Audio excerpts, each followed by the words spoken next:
channeling your magic and leaving a legacy. You did not come here to be a cog in the wheel, especially if you are a spiritual person who is awakening. You did not come here not to leave a legacy. All of us that are awakening at this time, and especially in this particular time of great transition in the world, we are here to leave a mark, to change things, to leave a legacy. We aren't here to be a slave to a work hour and a cog in a wheel and die and never have used our consciousness to its greatest potential. So free your consciousness from the cog of humanity and the wheel of pain and suffering and the wheel of lack of self-respect and your wheel of constantly complaining and feeling like you're a victim and you're helpless and you can't do anything. That's the majority of humanity. You're better than that. You are awakening. You are a spiritual being who knows who they are, or you're beginning to learn who you are. You are a multidimensional consciousness. You were given a piece of consciousness from your soul. And you need to let go of this belief that you have some sort of soul inside of you that is the one, and it's the one's experience in the universe, and you're just a body that happens to be holding space here for 80 years. And that spirit inside of you is going back to the one, and the one gets all the benefit. You're just a body, a personality that came and went. They love to talk about just like that, no big deal. That is such a lie, friends. You are given a specific consciousness when you are born. There is nothing in the world or in the universe like what you were given. Thousands and thousands of lives through your lineage, because there is no reincarnation. That's another lie. But through your family lineage, it took thousands of lives to create you. And you have a multidimensional consciousness that your soul, the container of just consciousness, it just sits there and does nothing without the blueprint. So there are blueprints that are created and consciousness is attached to that blueprint. That blueprint creates a physical experience, a physical form of some kind, so consciousness can experience a certain density or frequency of awareness. You have great potential inside of you, and you have not been using it to its fullest potential because you don't understand you are responsible for your consciousness. You are accountable for how you lived and grew and produced through your consciousness. And when you leave and pass over or die in this lifetime, a snapshot is taken of all of your accomplishments and expansion you did with your consciousness. And that determines where you go after death. And for 99% of humanity, it's in the astral world, the purgatory world, where they go and live just like they're living right now. They go live with their dead relatives. I've said this many times. They go live in a house similar. They kind of do the same kind of work over there because they never grew their consciousness. And even people who achieve great things on the planet, who may or may not even be awake, if they are highly addicted and attached to that achievement, I created this great technology, and they wrap their entire identity around the technology, and they aren't able to give it freely to humanity and release it, then they often still go to the astral worlds living their technology that they created. So this talk is about understanding you have a legacy to leave. You have a gift. You have spiritual gifts. You have a genius inside of you.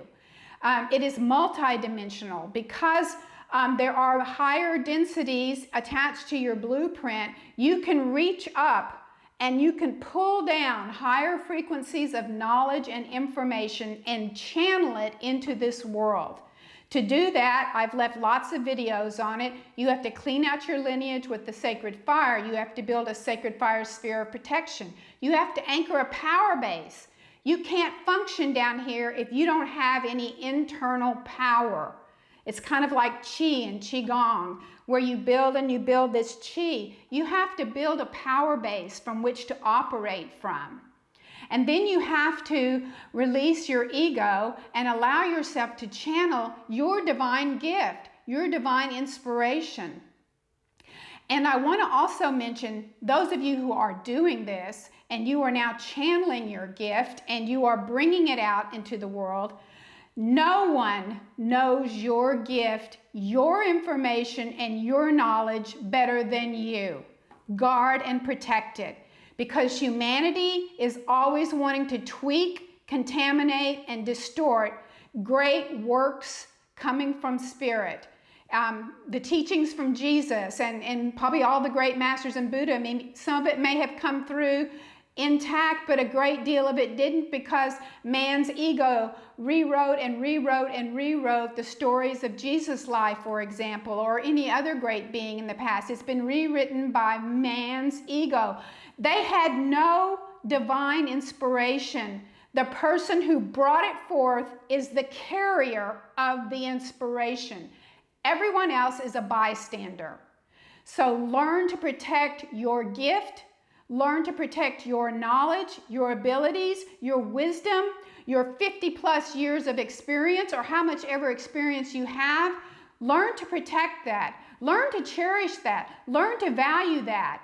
And don't allow bystanders who didn't bring forth the gift to influence you or to distort it or to edit it, or if it's a creative idea, like you're an architect or you're a designer and you want to design a building, for example, and you get this entire download that you channel of this beautiful building, and yet bystanding people who may have the money but don't have the gift want to tweak it and alter it and change it. So what could have been a great contribution to humanity for a profound work of art, not just a building, gets muddled down to some sort of average building. The same with art, with any creative idea that you have, a design, an invention.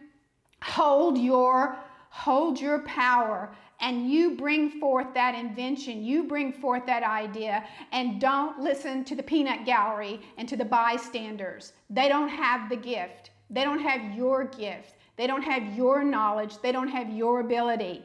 So you learn to cherish what you bring forth. And it may be you're a cog in a wheel somewhere, and I'm not saying this is a negative thing to be working an 8 to 5 job. Of course it's not. But what I'm saying is you still have the ability to bring forth some kind of creative endeavor, even if you're working a job somewhere from 8 to 5. You have other hours in the day. You have your evenings. You can get up before work. You can work in the evenings. You can work weekends, and you can create something while you may be doing something else. But spiritual people, I just want to tell you, you are supposed to be pioneers, entrepreneurs, and people who leave legacies. So take a look at what's going on in your life. Where are your gifts? Fine-tune them. Work hard. Discipline yourself to perfect your gift. And then take the courageous step to go out there and put it out in the world. And yes, the world is going to snap at you and attack you and try to tear you down because they don't have your gift. They're not even expressing their gift. Ignore them. You can have friends. I say they're my outer circle friends. My outer circle friends, they're nice, they're wonderful people, they are doing a job or whatever they're doing, they're spiritual, but they're not using their gift. And so they don't know what it's like to spend years and decades through all kinds of pain and suffering and great bouts of enlightenment and great experiences of profound channeling of inspiration. They don't have that if they're just living a mediocre life, they haven't been through that. If you have a gift that is unique to you. And everybody has this ability. Everybody has a package of experiences coming forth from their lineage, the good things coming from their lineage, the divine inspiration from higher consciousness, and all that combined with your own personal experiences brings forth a spark that is unique. And no one else can tell you what the truth is of that experience because it's yours and it's unique. So put it out there. It doesn't matter if the world says everything is orange and you get inspiration that it's green and the world is saying no. Don't listen, because spiritual people are here to break the patterns of the past, to surrender and let go of the past, to bring in new information, new paths, and new ideas. So keep your inner circle only with those who are gifted, and they honor their gift. When you have a friend and a close inner circle group of people who are powerfully manifesting their gift, they get you. They know not to interfere with your talent, and you know not to interfere with theirs. You honor each other. It's the noisy groups on the outside that you just want to be nice and friendly with, but you don't want to let them influence you. So this is my discussion today, friends. You have a gift. Get serious. Quit playing around. Your consciousness is demanding that you produce something of a great work here, because you didn't come here by accident and you didn't wake up by accident. You are the leading edge and you need to start manifesting it. And so that's my discussion for today, friends. I'm getting ready to do another video for Patreon, my Patreon group, which will be added, and it's all about cleaning out your legacy. So if you want to join my group, my Patreon group, I'll leave a link below. And please subscribe and share this video. Thank you.